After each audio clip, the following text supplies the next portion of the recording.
একবার প্রশ্ন করেছে, রাত্রেবেলা হঠাৎ যদি ঘুম ভেঙে যায়, রাত্রেবেলা হঠাৎ ঘুম ভেঙে গেছে আপনার, হঠাৎ চোখ খুলে গেছে, করণীয় কি?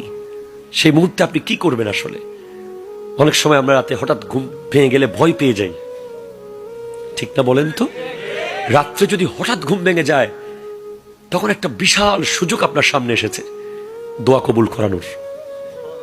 রাত্রে হঠাৎ ঘুম ভেঙে গেলে সাথে সাথে আপনি পড়া শুরু করবেন, লা ইলাহা ইল্লাল্লাহু ওয়াহদাহু লা শারীকা লাহু লাহুল মুলকু ওয়া লাহুল হামদু ওয়া হুয়া আলা কুল্লি শাইইন কাদির। সুবহানাল্লাহ। এবং পড়বেন, সুবহানাল্লাহি ওয়াল হামদুলিল্লাহি ওয়া লা ইলাহা ইল্লাল্লাহু আল্লাহু আকবার ওয়া লা হাওলা ওয়া লা কুওয়াতা ইল্লা বিল্লাহিল আলিয়্যিল আযীম। এটা পড়ে যেই দোয়া করবেন আল্লাহ কবুল করবে। আল্লাহ তাআলা আমাদেরকে এই আমলগুলো করার তৌফিক দান করুক।